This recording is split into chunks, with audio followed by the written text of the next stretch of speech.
Welcome to I Drink Your Podcast, where we drink and talk about movies from 2007. The fourth dimension will collapse upon itself, you stupid bitch. Shut up, I'm a man and I know what's good for me. Bountiful penis. Amen. Boy, my ass is sore. You can get pink eye from farting in a pillow? Yeah, but you gotta be bare-assed. I'm gonna invent a toothbrush for your butthole. It does the trick. Paddington Bear. He's a homewrecker? Yeah, he wrecks homes. You are a murderer of love. I drink your podcast. I drink it up. Welcome to another episode of I Drink Your Podcast. I'm joined today by my wonderful co-host, Emily. Hi, Ben. Thanks. Hey, yeah. Thanks for coming today. It's good to see you. Of course. Yeah. And we are pleased to welcome back Mike and Bob from Justin To Kane. Hey, Mike. Hello. Thank you for having us again. Absolutely. And Bob, how you doing? Yeah, thank you. We obviously did it right the first time, Mike, because they had us back. You know what I mean? Yeah, exactly. Yeah. It feels pretty good. We charmed them. You did. So before we get started, does anyone have anything interesting in their glass? I am the most on theme today because I'm drinking mead out of a goblet. Wow. So I'm feeling really strong about this. Now, unfortunately, it's Hungarian mead from Hungary that my sister brought back. That's not on brand. But it's still mead. And I've never had mead before. And I will say it is pretty great. Yeah, it is. What does mead... I've had mead. Oh, honey. It's very sweet. Well, it's like wine, but stronger. And it tastes like honey. Was it easy to find? I don't know. It was in Hungary. Okay. Yeah. Mike, how about you? So I kind of made a concoction with what we had in the house. We're not huge drinkers, and I didn't prepare enough for this podcast. Like go to my way to get alcohol. I made a thing I call Grendel's Bog, which is basically like all of the flavors of LaCroix we have in our house with some gin. So nice. Not too bad, actually. Not too bad. We got mango. We got pamplemousse, blackberry. Yeah, it's like actually just kind of a fruity drink and fizzy. Nice. Very nice. Bob, how about you? So I was going to get mead. I couldn't find it anywhere. And then I was panicking in a liquor store. And then I stumbled upon a can that said Odin's Gift on it. I was like, Anthony Hopkins plays Odin in the Thor films. I'm also working my way through all the Marvel movies in the timeline order. So I was like, that works. So I bought an 8-pack of this amber ale called Odin's Gift, and it's pretty good. And there's like a bearded guy on it that kind of, it doesn't look like Anthony Hopkins at all, but close enough. You know what I mean? And in this movie, Anthony Hopkins is like, praise Odin. Mm-hmm. Exactly. So I wanted to be a little more meta, but it was going to be mead. I just literally couldn't find it anywhere. Yeah, you got to go to Hungary for that. Well, yeah. Or you can do what I did and get Wisconsin's version of mead, which is Leinenkugel's Honey Weiss. Oh my God. Yes. Sounds good. So, Mike, what's been going on with From Justin To Kane? What have you guys been watching recently? Well, I mean, we recently celebrated our 1-year anniversary, not but 3 days ago, as of this recording. We kind of started around the same time you guys did. So a happy birthday to you as well. Thank you. We're a whole year old. Exactly. Mm-hmm. And we had a couple of episodes where we just kind of took a break from the normal format where we watch a good movie, a bad movie, and talk about how they're the same. We just kind of celebrated our birthday. And also Citizen Kane also turned 80 the same kind of week we released. So, but last episode we recorded, we watched Nomadland and the new Mortal Kombat movie, and we found that they were exactly the same film, as always. Yeah, absolutely. I love it. Bob, what are some other projects you got going on?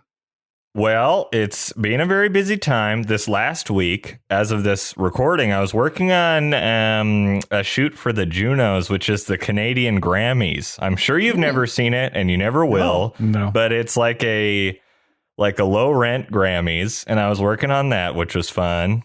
And then starting next week, I'm working on a feature film. I signed all these NDAs and stuff, so I can't really get into particulars, but sure. The summer is shaping up. It's like a fun comedy film, and it'll be like a month and a half. And then after that, I have no idea. I never know where I'm going after one job from another, but so far so good.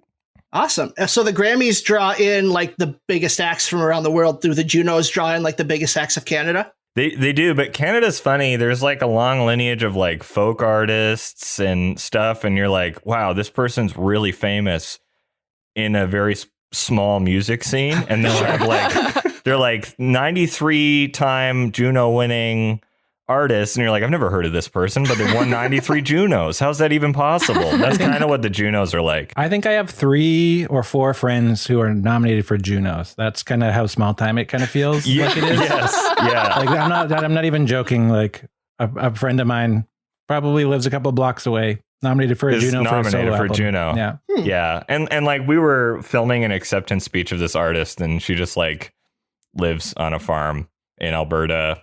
You know, like. It just, you know, it's way more low key and less expensive. And the viewership is significantly lower as well, but still exciting nonetheless. Yeah, for sure. We've kind of been talking to guests recently about what are the movies that really like made you fall in love with movies. So Mike, like, do you have like a seminal movie that like you think of as like this changed me as a moviegoer? I mean, I do remember when I was in high school, I was working at a video store as my job, and that like I would rent just kind of random movies that looked interesting to me. And I remember like, you know, Requiem for a Dream, like 1999, 2001 kind of era was like, those were the films that I was really getting into cinema a lot and being like, ooh, like movies are good. Movies are interesting and like can be art and stuff. And then like nobody would ever rent the Criterion Collection movies there. So I eventually started just like going hard towards being a cinephile, like shortly after all that. So, you know, I remember like renting Wild Strawberries, the Bergman film, as like a high schooler and being like having my mind blown and stuff. So I wouldn't say Wild Strawberries was the movie, but like, yeah, definitely the classics like The Matrix, The Sixth Sense, all those things that are kind of gateway movies. And then you can kind of get into more serious cinephile stuff. Yeah. Yeah. Like 1999 was a big year. I guess American Beauty, I remember I watched a lot. Like I would watch it every day because it came with the special features, had them breaking down the entire movie with storyboards. And I just thought that was the coolest. Have you watched American Beauty recently? I have not watched it in a long time. Yeah. I imagine it doesn't age well. It does not age very well. It is a beautifully shot film. I will say that still. Like the cinematography holds up for sure. So Bob, how about you? Not dissimilar to Mike. It was a rental shop, like a movie rental shop called Sneak Preview that was in the same strip mall as where I would go for guitar lessons every week when I was a kid. And it was like a candy store. Almost everything was on VHS still. It was great. It was like an old school library. So they had the sliding ladder like attached to a wooden wall. And like you'd give them the sleeve of the movie and they'd like get you the VHS, but have to like go on the sliding ladder to get it.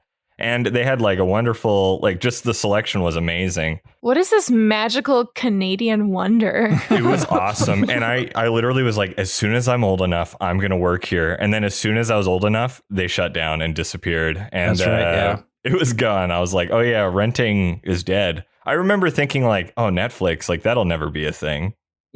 And boy, was I wrong. So RIP Sneak Preview, but that place was great. It like opened my eyes to a lot of stuff, and the selection was amazing. And everyone who worked there were just nerds, like just super nerdy and super knowledgeable. And I was a kid, and they were like, "What? You want to watch Casablanca or whatever?" You know? So yeah, that's basically where it all started. Yeah, I do miss the days of when video rental stores used to also be in combination. Like there was a combination tanning salon, pizza place, video rental store in my hometown. And it's like, and then Blockbuster came in and it shut that place down. But I miss like the smaller venues where you could just go and chat with somebody who just loved movies. Totally. We had an ice cream place and movie thing going on. Wow, that's amazing. That was pretty great. It was within walking distance. And so like some Friday evenings, my dad and I would walk down with the dog and go grab a movie and some ice cream and walk back. Okay, well, during the first half of our podcast, we'll be discussing and reviewing Beowulf, and the second half features our Battle of Twits, a creative competition this week featuring Mike versus Bob, guest on guest. Thanks That's so right. much for doing that, guys. Our current leaderboard is the guests with 8, Wes with 6, Matt with 5, myself with 1, and Emily with 0, because Emily and I both eclipsed the point threshold last week. So, Emily, what is your reward that you're getting? So here's a new feature that's going to happen on our podcast as like a little bonus occasionally. It's going to be called Educating Emily, a 15-minute short podcast of Emily watching a movie she's never seen before. And Ben, Wesley, or Matt giving me a lot of shit about it and listening to my reaction and asking me questions about it. So we're probably going to start with Magnolia. Oh, And then wow. go with Donnie Darko, and we'll see where it goes from there. We will never run out of things to show you Yeah, I know. because you've seen so little. Right? When Mike's like, wild strawberries, I was like, sounds delicious. It's about an old man considering his own mortality. So it's rock really and roll, delicious. man. Ben, do you have a reward?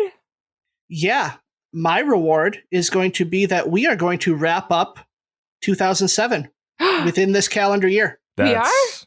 Yep. Wow. We are not going to continue doing 2007 movies after December. Fucking finally. Yeah, we need to move on. Did you do them all? We're going to have a good chunk of them, close to 90 to 100 by the time we're Okay. done. Didn't really want to scrape the bottom of the barrel and go after like Norbit or Delta Farce or Who's Your Caddy or some of those movies that are just like, I don't want to spend my time on that. Well, this week we did watch Beowulf, directed by Robert Zemeckis, featuring Ray Winstone, Robin Wright, Anthony Hopkins, and Angelina Jolie. We are Geats. I am Beowulf, son of Ecgtheow. We come seeking your Prince Hrothgar in friendship.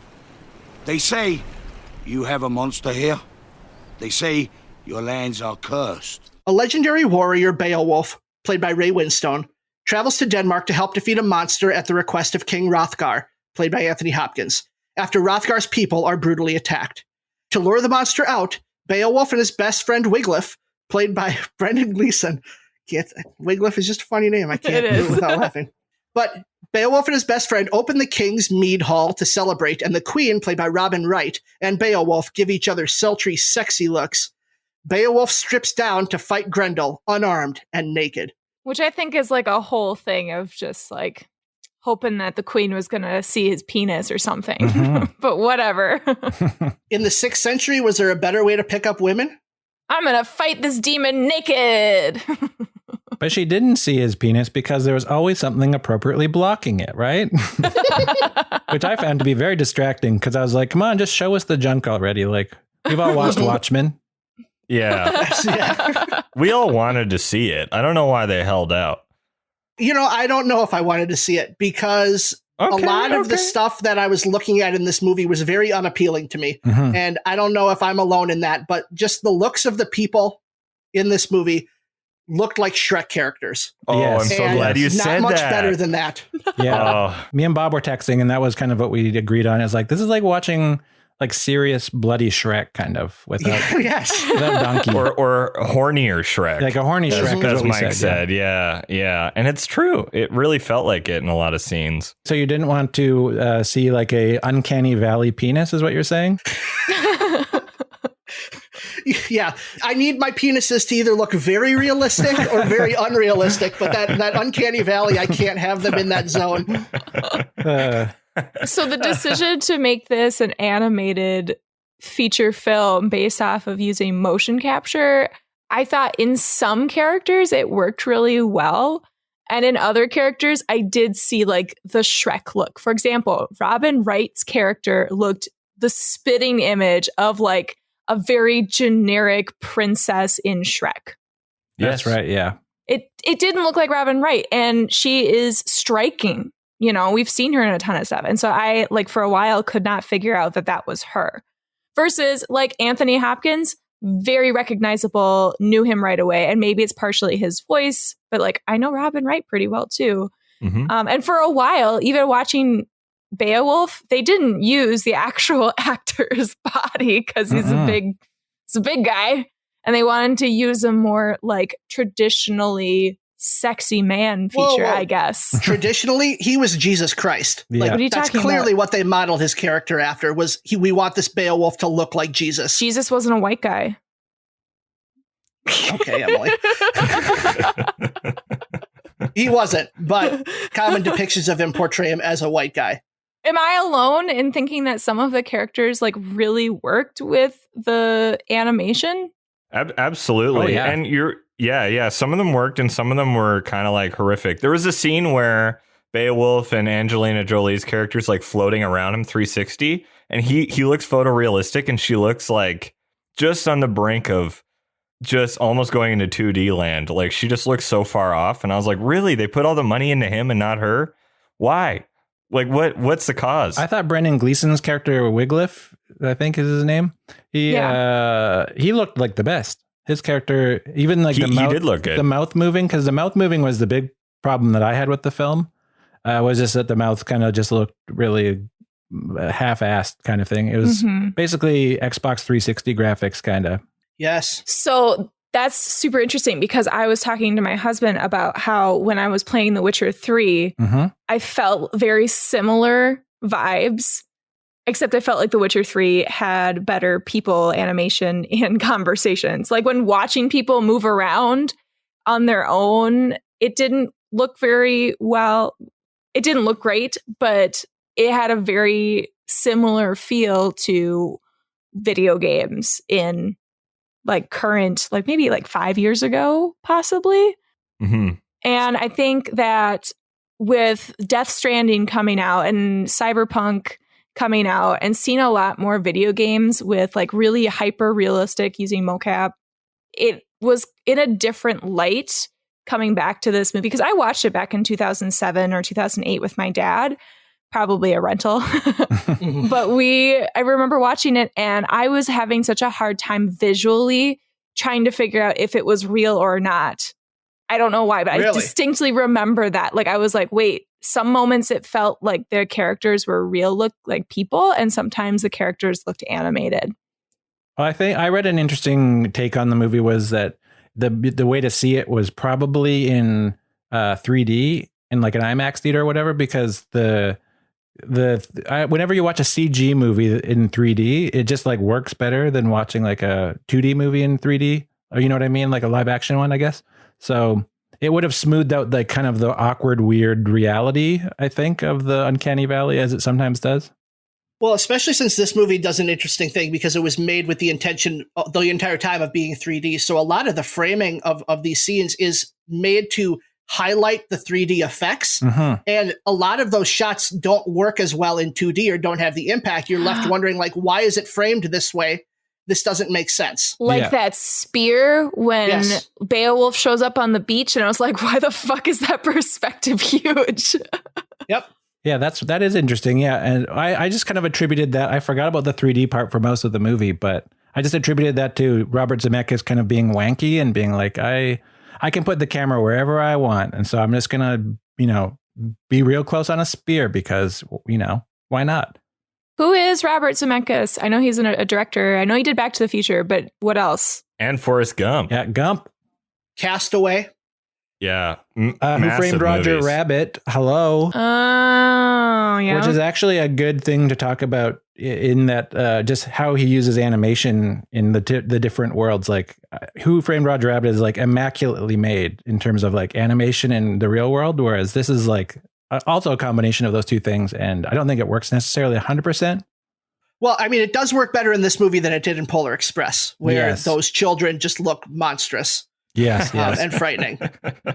But yeah, he's always been a director who's kind of pushed the envelope when it comes to technology. Like a lot of the James Cameron type stuff was kind of inspired by Robert Zemeckis pushing this envelope, especially when you think of Forrest Gump, how he did that thing with Tom Hanks where he would put him into archival footage with famous people. Yeah. Like that at the time was not something that was being done. Or even Back to the Future Part 2, you've got Michael J. Fox acting with Michael J. Fox. Like there's 3 or 4 of them on the screen all acting together. Like that was another thing that was not very common at the time.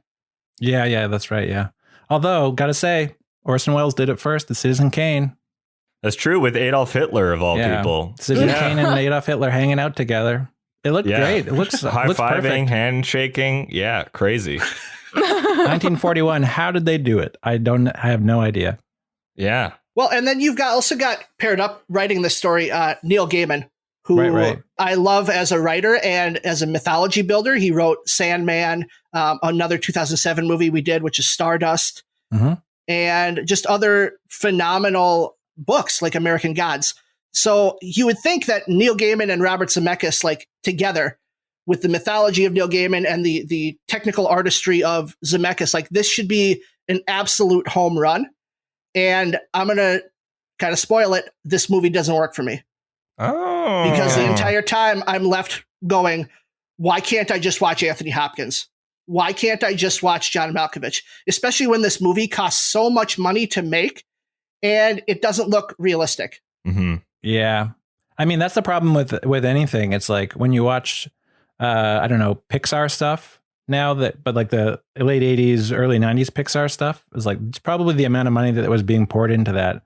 And everybody's like, wow, this looks perfect. And then you watch it now and it's just like, that looks god awful. Even the first Toy Story is like, luckily they made some stylistic choices, which made it kind of age a little bit better. But like the human faces in Toy Story, woof, those are ugly people. Yeah. So it's just like people just investing in technology, just hoping, that it'll eventually get better one day, I think is kind of what Zemeckis was doing, because for each of these movies that he did, because he also did the Christmas Carol, it's a better movie in terms of how it all looks, but I think he just kind of gave up before he got it perfect, which is too bad, because now I have to watch, Beowulf on a 4K TV and everybody just looks so ugly, but the backgrounds were beautiful. Like there's some beautiful stuff in it. Like the animation was perfect for some of it, but just, the mouths they could never nail. And it was very distracting. Bob, what do you think? I really had a good time, but to bring it back to Neil Gaiman, it's like a weak from a plot standpoint. It's a weak film. There's not much plot and the story is not that interesting. My favorite thing is just like the horniness of it is really funny and entertaining. And the fact that they got like so many heavy hitters to play in this movie where they don't actually exist, like John Malkovich, Anthony Hopkins, Angelina Jolie is barely in the film. Yeah, she's kind of but wasted. They still booked all these people. She's definitely wasted. I wanted to know more about her. I was pretty bummed out by the end. I was like, really? Because on the just to be clear, the Blu-ray sleeve has her, like, she's the whole back of it. And you're like, oh, cool. She's going to be a massive character. And she is in a way, but she has so little screen time. You don't really get to see her character. So, yeah, I had a good time, but it's like objectively a bad film, but subjectively it's good. I think Zemeckis can do action really well. So I thought that the action scenes were awesome. Definitely, especially near the end, like that last battle, like with his son is great. That's but just wouldn't that have been good so action. much better if it was a live action scene? Got a real dragon? Probably. Yeah. Probably. I think it would have been better if there was an Xbox 360 controller in my hand and I was in charge of defeating this dragon. That would have been way more fun. It felt like watching a video game cutscene for an hour and 52 minutes. I think I'm leaning more towards Bob. I just had a really fun time with this movie, but I still did recognize a lot of the technological advances because it really became just watching all the cutscenes of a video game for me and just enjoying it. And maybe, you agree, the plot was a little thin, but I still had a lot of fun just being told a fantasy story and just letting my mind enjoy it. It was just a very old epic poem and it didn't have like a lot of substance, really. I mean, when it comes to like character development and like the meanings behind stuff, it was very like, here are 3 action scenes essentially in the poem. And so like even in the beginning of the movie, just the Grendel and who he was, which is also George McFly, which I thought was funny. Yeah, that's right. Yeah. Yeah. Just the way that he looked, it was pitiful and monstrous and disgusting, but also just really interesting how they portrayed him as almost a sympathetic monster. And so I thought that was a really cool choice, at least from the story perspective. Because my Lord Beowulf is a mighty hero, and because he killed the demon Grendel and laid its mother in her grave. When I am gone, Beowulf, son of Ecgtheow, shall be king! When Grendel's mortally wounded, his mother swears revenge and mercilessly attacks Beowulf's warriors while they are sleeping. King Hrothgar tells Beowulf where they can find her to finish her off. Beowulf and Wiglaf travel to the cave and Beowulf enters alone, but he fails to kill Grendel's mother and is seduced by her with promises of being king. On returning, Beowulf boasts about his mighty fight with Grendel's mother, but Hrothgar sees through him as he also was seduced by her, and is relieved his burden is over. Hrothgar names Beowulf king and jumps to his death. Yeah, that just about sums it up, doesn't it? That's exactly what happened. Mm-hmm. Did he jump or did she cause his fall? You know what I mean? Because she's seen pulling him into the water. I don't know. I mean, I guess maybe he jumped because that's a big relief in a way. But Well, I don't understand why he had to die. Like, couldn't he just be like, "Oh, you're the king now," and then just leave? Because it's like, not my problem anymore. See you guys. it's like the film It Follows, where it's like a parable for an STI, and like you have sex and then the demon, and it's like literally as soon as it's passed off, it's like, I'm good, I'm done, I'm out of here. Yeah. It's basically the same principle, but they actually do it. They just walk away. Whereas in this film, it's like, no, you kind of have to die. You know, it's a little more final, a little more epic. It's my understanding, though, that Hrothgar couldn't die until Grendel was dead. Because that was the curse, wasn't it? Or was I wrong in understanding that? They were not explicit because they also allude to Beowulf not being able to die. But yeah. Right. So I thought that was the curse. Like, he probably wanted to die for a long time, and now that Grendel was gone, he just leapt from the cliff because it was his time. Now he could. Oh, maybe. I'm trying to remember. Early on in the film, does he allude to like how old he is and how he's like ailing, but he's still like sticking around? Like, do they talk about that? They kind of show it with him and the queen just being so much older and like can't get up himself, and she's disgusted by how old he is. Or I don't know, maybe he just, that was my impression at least, that he was just an old man, sick of living. Sad old man. And why he's like drunk all the time and partying and trying to like maybe, you know, just numb his existential dread. Yeah. Oh, wow. Yeah. I just always thought he was just dating a young queen, you know. I guess you're not dating a queen if you're a king. But you know what I mean? Like, I thought it was just like an old guy had a young queen. It was like, it's the style of the time, blah, blah, blah, all that stuff. But it's like, no, actually, there might have been a plot reason for that, maybe. Yeah. As we discuss it, I'm like, oh, there's more going on than I thought there was on the surface, because that does add more to the like narrative texture of the film with that character. And it makes sense. I guess probably he couldn't die. That's a great like thing to realize with the narrative. Yeah. Yeah. And I got this sense of him being kind of legendary, similar to Beowulf, but old, you know, and showing that cycle later. You see it more at the end of the movie. And I think it's just like that whole cycle of seduction from Grendel's mother, who I actually loved. You all may think that Angelina Jolie was not utilized enough. I thought it was perfect. I actually loved her as the antagonist. I thought it was beautiful, like with all the different shots with gold. And honestly, I have not seen a lot of Angelina Jolie films. Like, I don't know her very well. And so just hearing her speak, the voice acting of how she did things, I was really impressed. And I fell in love with that character. She definitely makes the most of her time on screen. Yeah. Yeah. She's very good in this role. And the reflections are cool, like how they sort of introduce her and they show her tail, or they show her in reflection, and you're like, what the hell does she look like? And you don't realize until Beowulf is there. She's like a weird fish octopus thing, and then not actually. Yeah, I loved how you were kind of sucked in of what is this thing? And, you know, Grendel has this horrific, like scaly body with pieces of himself falling off and like super sensitive eardrums that are throbbing. And he's just gross. So you're trying to figure out what is this? And then suddenly it's this sexy water demon. Yeah, Bob, you brought up that you thought the plot was a little thin with this movie, or there wasn't quite enough story. This is a huge departure from the actual epic poem. They added a bunch of stuff to even get it to this level of story that we saw in this movie, because in the epic poem, Beowulf is not a flawed man at all. Like, he's just a very straightforward hero. I'm the hero, like, I do good things. Hrothgar is not a womanizing alcoholic. Mm-hmm. Grendel is not this, like, sickly looking child creature, because he's not Hrothgar's child in the epic poem. He's just a big old troll. He's just a creature. What? That's not in the poem?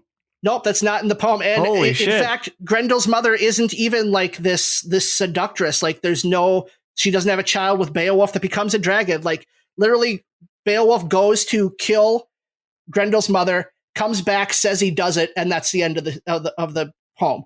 Mm-hmm. Why even use that as source material for a film? Okay, that doesn't make any sense. Beowulf was like the first fantasy story that was written down. Right. And so it was told orally, from my understanding. I never studied it. All I know is from what my dad and I talked about years ago. It was told orally, and things, would change, and suddenly it was written down. And so there is some speculation about how a lot of things were cut out once it was written down, especially with being filtered by like Christianity or other people that were able to write back then. But I would love someday, when I have some actual time in my life, to read Tolkien's adaptation and translation of it, because I feel like Lord of the Rings was inspired by Beowulf and other fantasy elements, Yeah. It has like heroes and it was like the first thing. And so fleshing out more of that, what we've learned more about writing and storytelling, it's not just basic 3 big fights for this perfect hero and then, happily ever after. There's a struggle, there's character development, there's motivation, there's conflict. And so us as I guess we'd say that we're all experts of storytelling now compared to back when Beowulf was first written down. Right, yeah. Well, we definitely understand the structure of stories more than they did at the time. But Bob, you brought up a great question, which is like, why this story? Why does this need to be told? Because they really don't do anything to kind of draw it into present day struggles or anything to kind of allow a modern audience to grasp onto things. So like, what's the message? Like, what's the point of this story being told? And I don't have an answer to that. And that's one of the reasons I don't like this movie.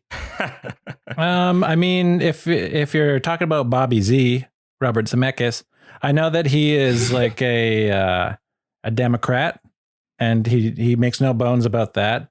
And Bush was in like the office at the time. So the theme of the movie is sins of our fathers. George W. Bush, George H.W. Bush, the dad. I'm just kind of like connecting yarn on a board here. Wow.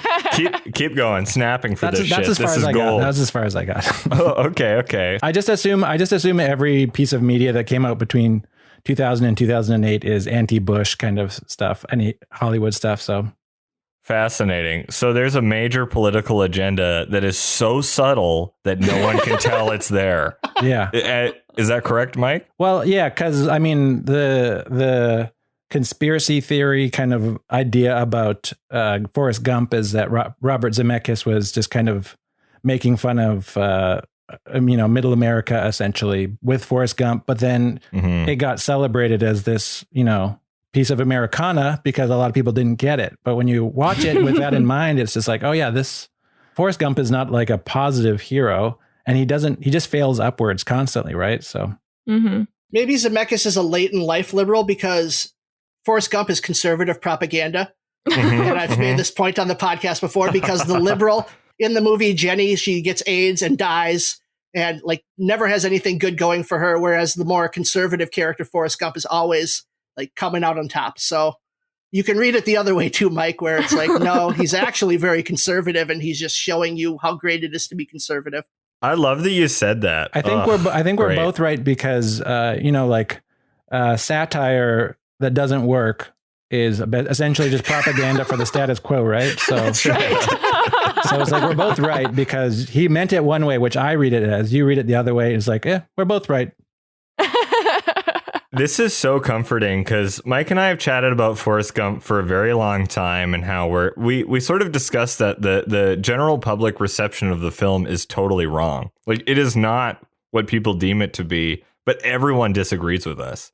And it's really nice to just be talking over Google Meet and just have some like-minded people being like, yeah, fuck Forrest Gump. Am I right? Yes. So glad that Matt is not here today. He's kind of sick of us ragging on Forrest Gump. You are the monster slayer. We men are the monsters now. The time of heroes is dead, Wiglaf. The Christ God has killed it, leaving humankind with nothing but weeping martyrs, fear, and shame. 50 years later, King Beowulf is a miserable old man, estranged from his queen and lamenting his old age. After Hrothgar's drinking horn is found on the moors, the deal between Grendel's mother and Beowulf is null and void, and a golden dragon attacks a local village. Beowulf returns to the cave to confront her, but Grendel's mother refuses to stop the attacks, and Beowulf's son attacks Beowulf's castle, Beowulf's son being the dragon. Yep. A huge battle ensues, resulting in both the dragon and Beowulf's death, and as King Wiglaf gives Beowulf a Norse funeral, he spots the drinking horn and Grendel's mother in the water. So we didn't even talk about this drinking horn. oh, yeah, right. From the first act. Yeah, so it was to commemorate King Hrothgar's defeat of a dragon, which was something else, to show that he was a big legendary hero at some point, and then he gives it to Beowulf as a thank you for killing Grendel and ripping his arm off and throwing it up over the threshold.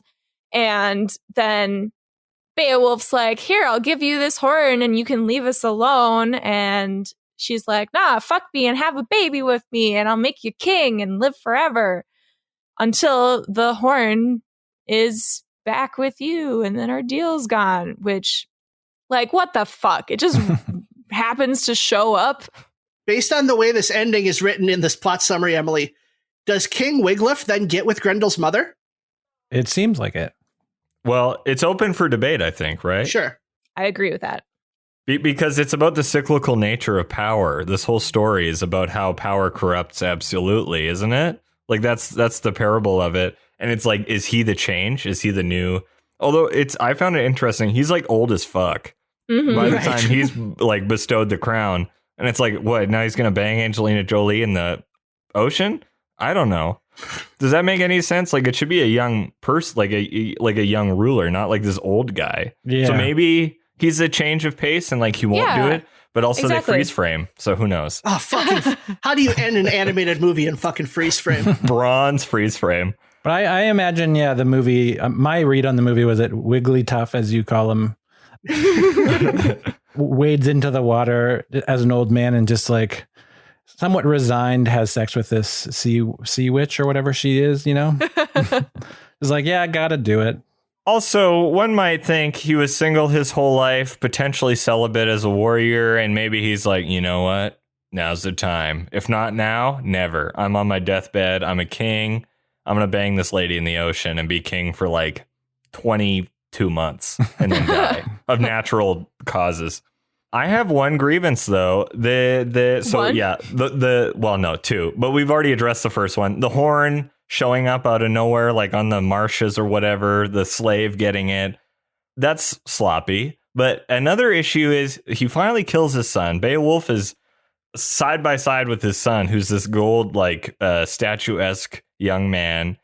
And a tear rolls down his face. And it's really? You did not put enough work into the whole I never had a son narrative to make this emotionally touching. Never. Never did we. He mentioned once that he didn't have any kids and that his friend Windledorf or whatever the fuck his name is was going to be king. But that's it. They never had a scene where he's you never had a kid, blah, blah, blah. And he's all I wanted was a son. That's why I fought all these there's no moment where you're oh, he showed his dream, his internal objective. Never. And then a tear rolls down his face. I call bullshit. That's just arbitrary emotional arc, bow tying, Mm-hmm. Right. And I think as a normal audience member, you could probably feel similarly, but as someone who like loves fantasy stories, and pointing at myself and really loves to dig deep into themes of fantasy. And there are a lot of these same themes throughout many, many fantasy series. I've read so many of them, seen so many of these kinds of movies that I felt like it was very clear when King Beowulf is shown as sleeping with a mistress, but then reconciling with the queen later, and them blatantly showing that there are no children, there's no one to like have an heir.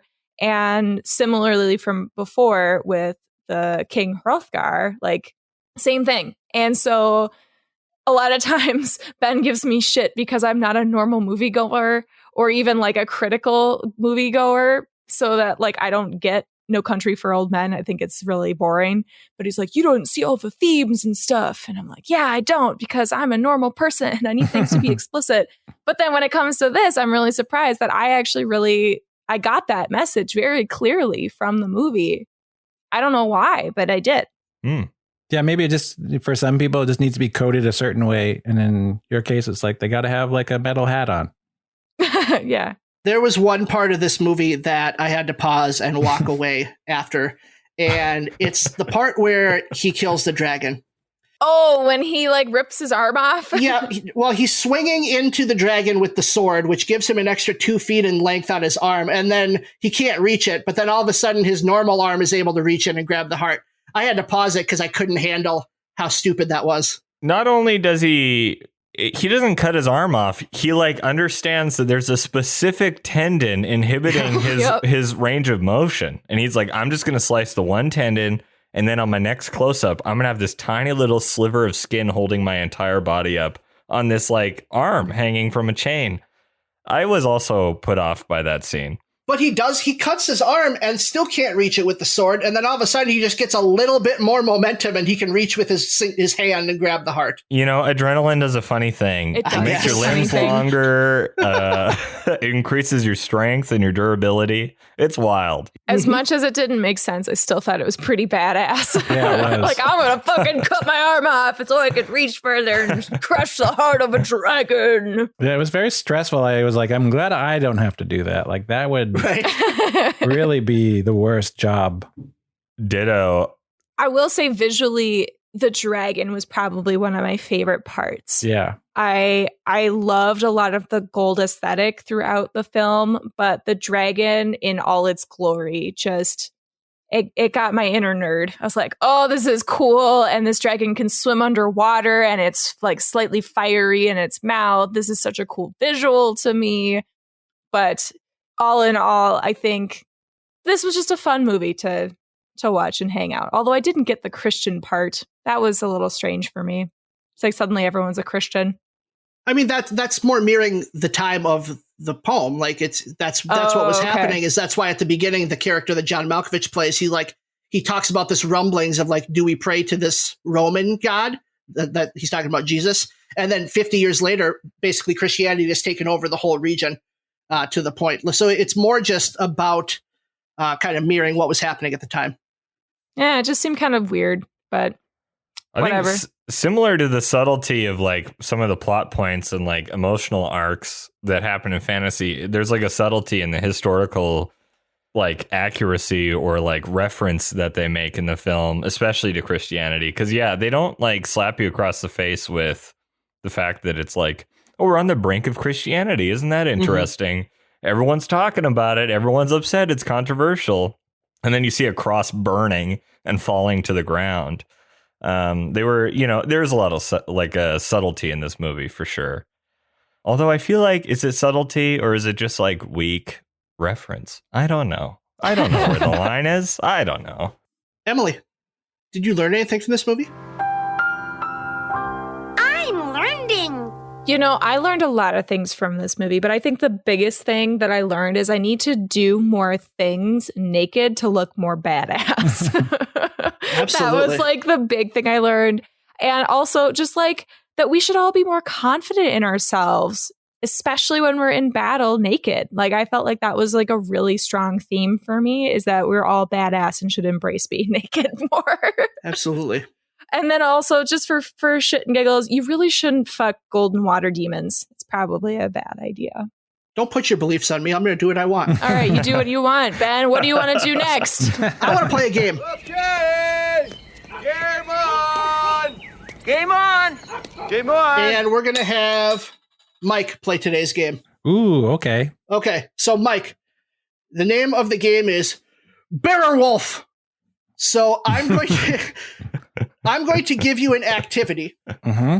And then I'm going to do an impression of either a bear or a wolf engaging in that activity. Right. And you have to tell me if I think I'm doing an impression of a bear or a wolf.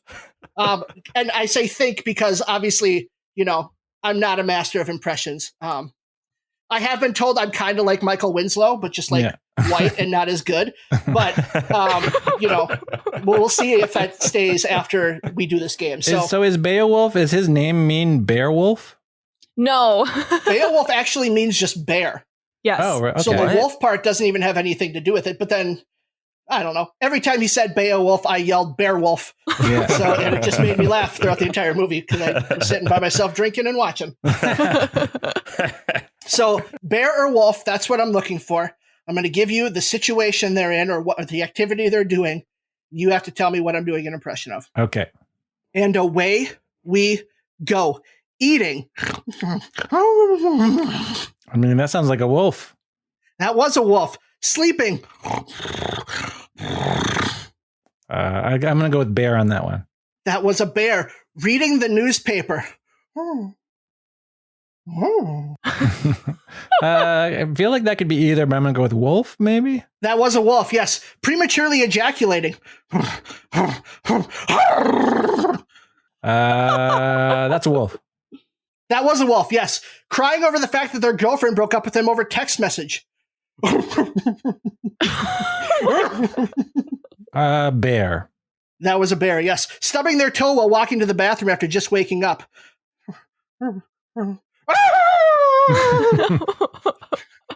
That sounds like a wolf to me. That was a wolf. Oh my God, I'm really good at these impressions. Fighting with their wife because you forgot to empty the dishwasher. I mean, that's a wolf. That was a wolf. Buying a lottery scratcher and matching the first two symbols only to have the third one reveal you're a loser.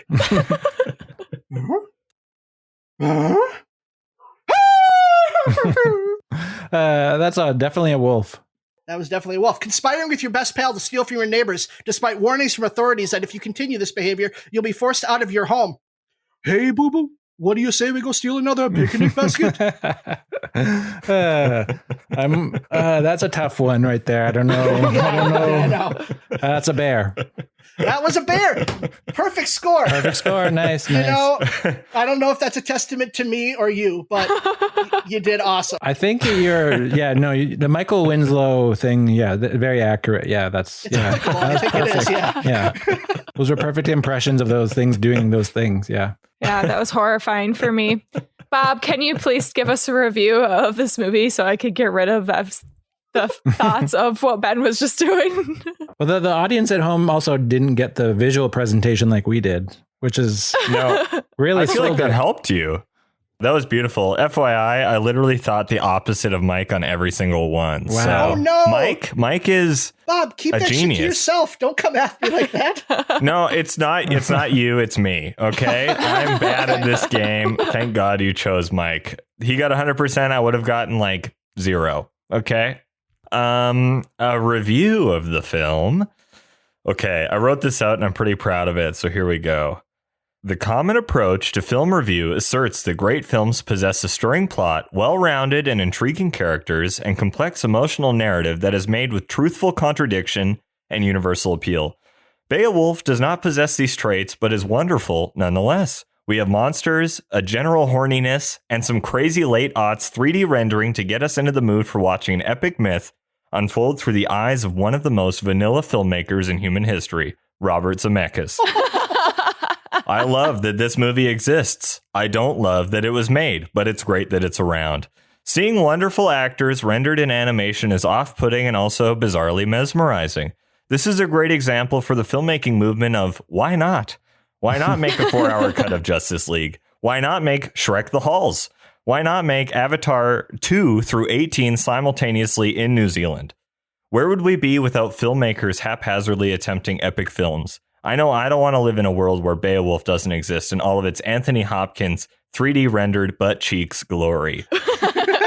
I give this film 3.5 Tony Hopkins bum bums. Nice. Out of how many? I love that shot. Oh, out of 5. Out of 5. Oh, okay. Yeah, like a 3.5 bums out of 5 bum bums. Yeah, a normal, normal amount of bum bums. like Siskel and Ebert is out of 5 bum bums, isn't it? Typically, yeah. Okay, good.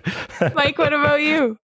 So yeah, Beowulf, I was into it. I despite the uncanny valley, I thought that the film was engaging. The action scenes were super exciting and fun. The graphics, we'll call them graphics, were great, except for the mouths, which were disturbing. Yeah, I did not know that the epic poem had far less detail. I was like, wow, this epic poem has got some cool plot twists. But learning that wasn't actually the case in the epic poem, that it was a very simple thing, which makes sense. The movie made some good choices because I don't think I would have been interested otherwise. And it had a sweet dragon fight. The motion capture was pretty cool for the most part. And I loved the parts where they obscured his balls and wiener in a variety of creative Austin Powers-esque ways. So I'm going to give this one a 7 out of 10 uncanny valleys. Ooh, same score as Bob, though. Yeah. Mathematically. Ben, I got to know, what's your rating if you had to give it a rating? That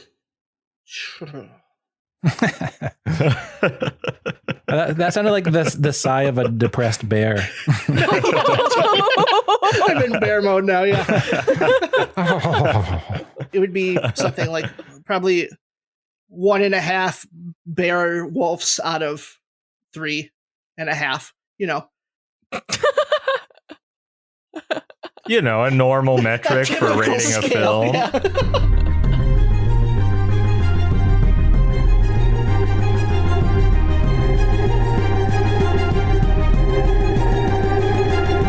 And now it's time to play Lay or Slay the Demon MILF. I will give 3 opportunities for glory to our malformed, hypersensitive hearing creatures to find out who today is our drunken, womanizing king. The winner of each naked fight will be given a golden drinking horn, and the loser will be cursed with a child. I will be more likely to follow you into battle if your answers are epic and poetic. Ooh. Demon children, are you ready? Yes. Absolutely. Yes. Mm-hmm. Okay. So for question 1, our hero in this movie was part bear, part wolf, and all man. And look at all he was able to accomplish. So what we're going to do is this is going to be a bring your own and an opponent's choice question. So we're going to start with Mike. And what you're going to do is you're going to combine 2 animals into a single hero and tell the epic story of your mashed hero. So Mike, which animal did you bring today? I brought a honey badger. Honey badger. And Bob, what animal are you giving Mike? I'm giving Mike a chihuahua. Okay. Okay. A honey badger and a chihuahua. So Mike's going to take a minute to think of an answer. And while he's thinking, Bob, what is something you've been watching recently? All right. So the major thing, 2 things. I just finished The Wire for the first time. I was told by multiple people, amazing show. And it is. It's great. The only jarring thing is like technology references are really off-putting. Like they start with a typewriter and they're talking about computers and how they can't afford them, but then you see them typing and it's like really awkward to watch on camera. But the other thing is I'm working my way through the Marvel films in the timeline order, and it is a lot of fun. And also a lot of the early films were not very good. So I remember being like, oh, all these movies rock, and they don't. They really, really don't. Like we just watched Age of Ultron, and it's not a great film. It really isn't. Iron Man 1 is fun. The Guardians of the Galaxy films are good. Captain Marvel's fun, but everything else is pretty much lackluster through and through. But I'm excited. We're getting into the sweet spot with like Thor Ragnarok and Endgame. You know what I mean? We're starting to get into the sweet spot, so I'm excited for that. But also the Thor films are not good. They're very boring and shitty. Yeah. Oh, now, terrible. You said you're watching it in the timeline order. How is that different from the release order? So it's by year. So Captain Marvel is the last film released, but it takes place in 1997 or something, 1996. Okay. So it's released in terms of year of the story. Okay. So Captain America is like one of the first few kind of things. Yeah, Captain America is the first film because it's the Second World War, and then it goes the 1990s with Captain Marvel, and then it goes Iron Man, which is like 2006 or 7, and then 2009. Yeah. Yeah. You're right. 2009, and then it does Iron Man 2, I think, and then it does Thor. It does like a Thor film, and then Avengers. It's just by year. Okay. Eventually, it turns into like just release dates, but. Have you heard of the Infinity Saga? There is a fan edit that is 31 hours long where they edited all of the scenes of every Marvel movie into timeline order. So not only is it the movies in order, but you actually get like 20 minutes at the beginning that are like Lord of the Rings-esque, where it gives you like all of those opening credits scenes from other movies where it tells you backstory of the world. I have never heard of this. I would absolutely sit down and watch it. That sounds awesome. So, Mike, you were given a honey badger and chihuahua. So tell us the epic story of that hero. Okay, so yes. Gather round and hear the tale of Honey Wawa. This epic hero is tiny, as per the two animals, but he is also ferocious, also as per the two animals. And because he combines the honey badger and chihuahua, he is doubly so in the ferocious department. However, he's also tiny, and he needs to be carried to battle. But when he does, of course, he strips naked and does flips onto chandeliers and stuff, and also is like barking wildly the whole time. He's famed for killing a giant serpent who he bit the head off of. The serpent was poisonous, and so Honey Wawa briefly passed out, but came back to life after a power nap and then went back to business. He also, of course, as with all epic heroes, had sex with a lady sea demon, and so he's known for the two F's, fighting and fucking. That's the story of Honey Wawa. Awesome. Okay. So, Bob, what animal did you come today with? So I brought a giraffe to the table. Sure. And Mike, which animal are you giving to Bob? I will give Bob a Canadian goose. Oh, son of a bitch. Okay. Long necks. Wow. So while Bob's thinking, Mike, what is something you've been watching recently? I got myself a PS5 recently. I'm not a huge PlayStation gamer, so this was like a weird kind of random huge purchase that I kind of made after getting into a PS4 that I borrowed from my brother-in-law, I guess. So anyway, but it has a Blu-ray 4K thing on there, right? So now I'm like watching all of these like upscaled Blu-rays and stuff. So I'm kind of going through the criterions that I kind of collected as per the name. So recently I was watching The Red Shoes by Powell and Pressburger, and I just like am loving this like the 4K experience, which I've never had because, as a video gamer, I'm a Nintendo guy generally, and I've never really had like a fancy TV and a fancy Blu-ray player to kind of go along with it. So watching some of my criterions, I guess, and I also got a fancy version of Southland Tales, which I'm excited to watch. Nice. Oh, 2007. Yeah, they came out with a fancy like double disc thing it has the cans cut and it has the original one. So which one did you guys watch for the podcast? We watched the original one. Okay. Yeah. So yeah. Not the can cut though. No, yeah. That one's like an extra like half an hour long or something like that. So yeah, and it's got some of the unfinished visuals in it still.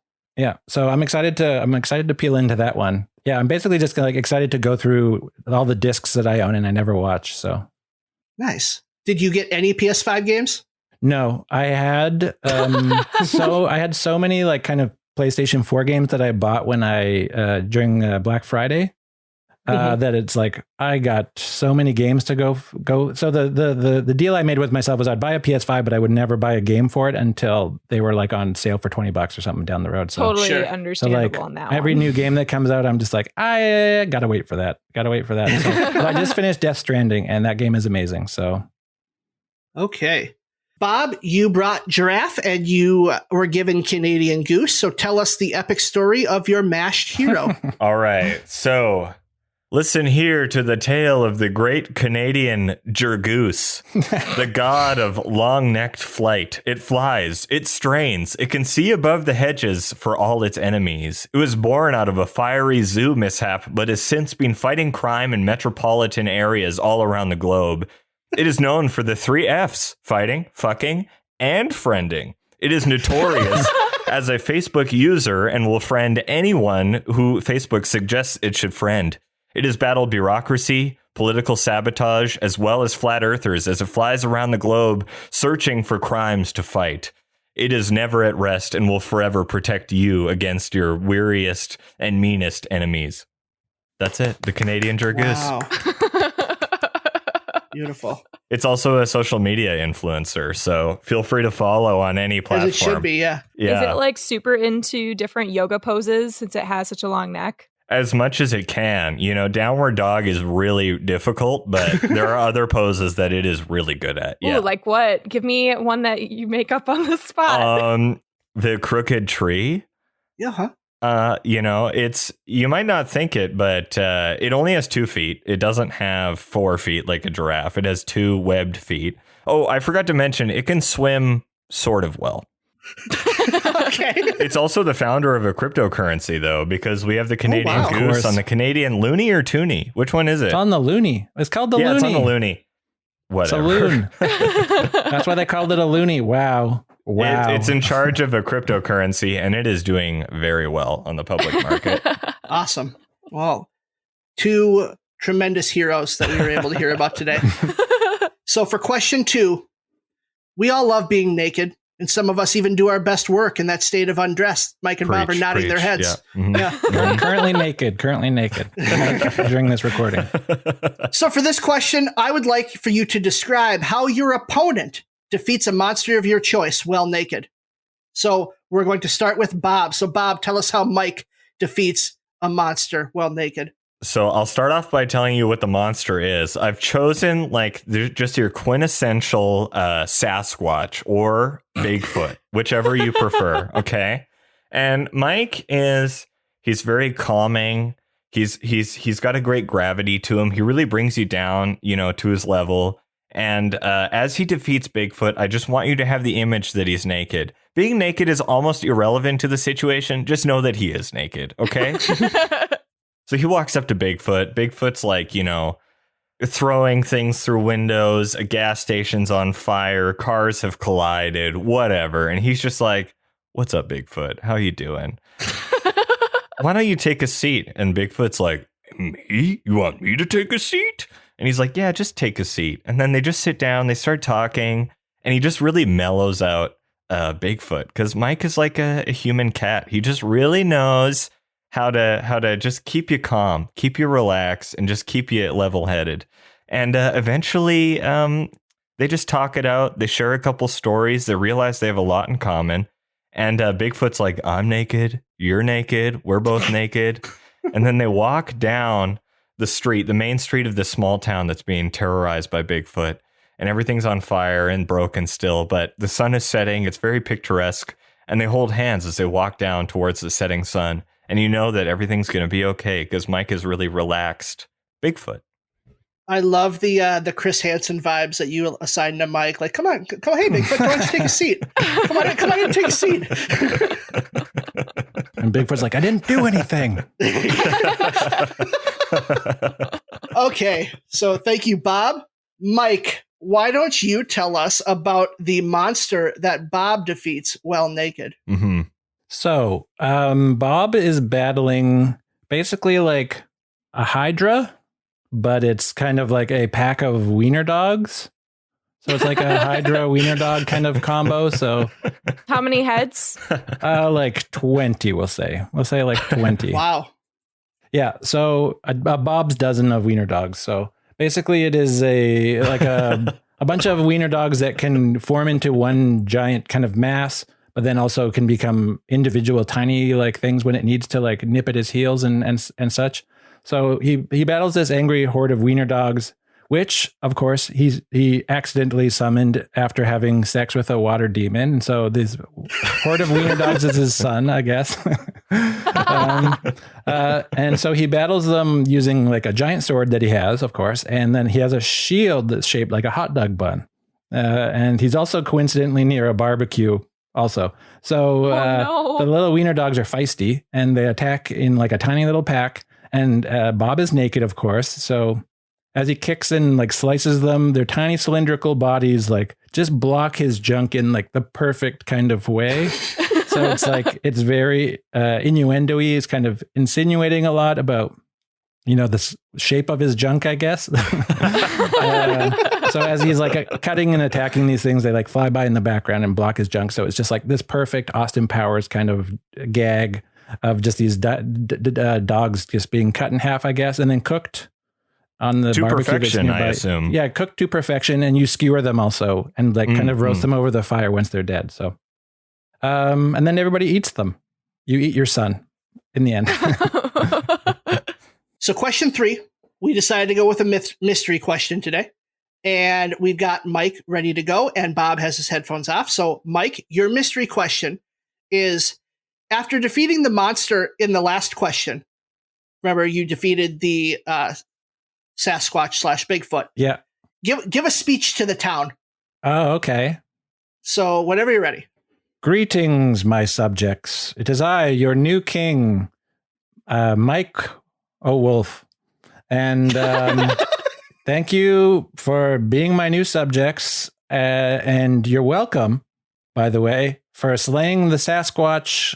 And, I feel like I did a pretty good job out there. And I'm deciding that I'm going to just be naked forever also, because I found it really just kind of made me feel empowered when I was out there. So I think as your king, I'm going to be creating this new law that nobody wears clothes. So okay, let's just like have a naked city and see how that goes. So who here wants to have a sip from this drinking horn that I also just got from my old boss who killed himself?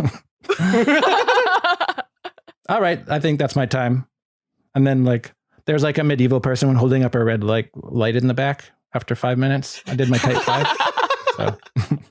But it's like a lantern, perfect. I guess, like an old lantern. Because it's medieval. Okay, thank you, Mike. I would not be a good king doing speeches as I've just evidenced, so. I don't know. I thought that was pretty good. Okay. Okay, so Bob, got your headphones back on. We're ready to go. Your mystery question is, after defeating the monster that you just did in the last question, the pack of wiener dogs, give a speech to the people.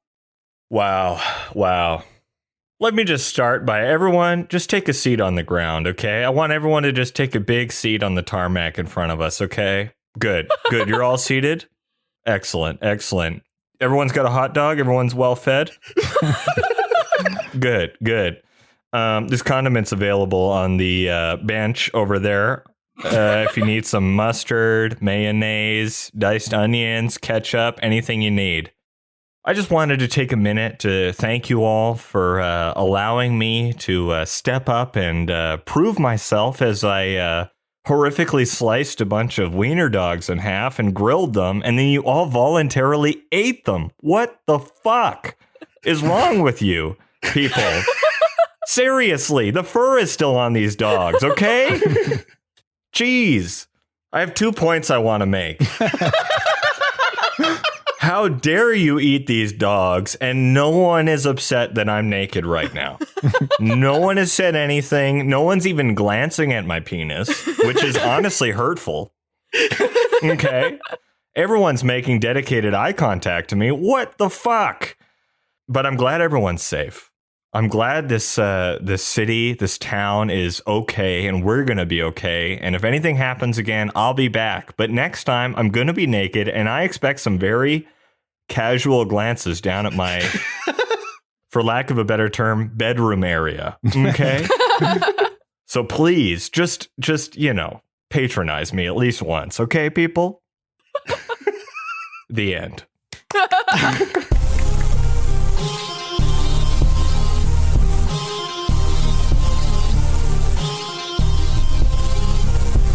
Okay, that was very difficult. You guys provided great answers to all three of the questions. Thank you. I had to get a little nitpicky here. Good. For question 1, you had to combine 2 animals, one that you brought and one that you were given, into a single hero and tell the story of that hero. Mike, you combined Honey Badger and Chihuahua into Honey Wawa. That I did. And Bob, you took a giraffe and a Canadian goose and turned it into the Great Canadian Gergoose. Both great names for your matched heroes. I loved it. Honey Wawa, the fighting and fucking, super funny. And then Bob piggybacking off of that and doing the 3 Fs, the fighting, fucking, and friending. Great bit of a little addition there at the end. You guys created nice senses of who they were battling and how they were successful. But in the end, this one came down to Mike just having a better tie-in with his animal name into kind of what the animal was doing and his hero was doing with the barking and the eating of the snake heads and the naps. Like it was a good sense of these animals. Although I do love Bob adding just at the end, he can sort of swim. Like, it's like, okay, I guess sort of has a skill. So that one's going to go to Mike. Awesome. Question 2, describe how your opponent defeats a monster of your choice while naked. So Bob gave us Mike battling a Sasquatch and that they bond over this shared nakedness and talk it out. And Mike, you gave us the wiener dog amalgamation monster that is like 20 wiener dogs into one connected pack. And it created a very unique visual. And I love the Austin Powers gag. The difference between these 2 answers that it came down to was that the nakedness in Bob's played a more integral part to defeating the monster. Yeah. And Bob's trapped into Mike more as a person, at least in the sense that I get from him, than Mike's did, where Mike's just felt like it could have been anybody battling those wiener dogs. Yeah, it could have been Ben. Yeah. So that one's going to go to Bob. Oh, yes. And for our last one, they had to improv a speech after defeating the monster from the last question. And Michael Wolf went first. And, after greeting the people and telling them, like, I think I did a pretty good job, he then created a new law that nobody wears clothes. And then he was kind of rushed off the stage by the medieval person with the red light in the back, just telling him, like, your time's up. So let's get going. Bob, you had everyone make sure they had their hot dog and then, like, pointed them to where the condiments were, a very kind host there. And then, but then you got mad at them for eating the hot dog after giving it to them. So that was a very interesting twist. But what this one came down to is that the point that Bob brought up where he said, he tells them how hurt he is that they're not looking at him, his bathing suit area. And that next time he comes and saves them, he expects them to all acknowledge his bathing suit area. So that little tidbit was really funny. So that's what put Bob over the edge here. So Bob takes the win here with a 2-1 victory. Well deserved. I love nudity. Yeah. Yeah, I think Bob, you have like a very in tune understanding of how to make nudity work in your improv, I guess. Mm-hmm. Yes, it's from extensive experience. Yeah, I must say. Sure. Mm-hmm. But also, given that we both represent the same podcast, I like to take that as a win for like the team, because we're on the same By team. proxy. So, but this was a scrimmage, 100%. Yeah.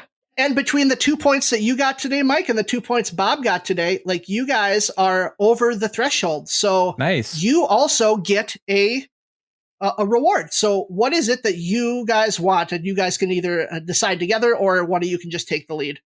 Listen, everyone, there have been whispers in the wind that there's an upcoming episode that has to do with the, seminal film Superbad. Mm-hmm. Mike, what's a prize that we can take home with us that we're really going to enjoy that, everyone at I Drink Your Podcast has to do? So, yeah, we want to manifest into the world.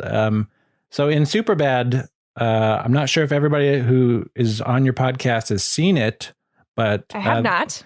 Okay, yeah. So there's a part in the movie where one of the characters has like a penchant, I'll say, for drawing things as penises, like various things as wangs. So basically, I want everybody on a Drinker podcast to kind of manifest a version of themselves as a penis.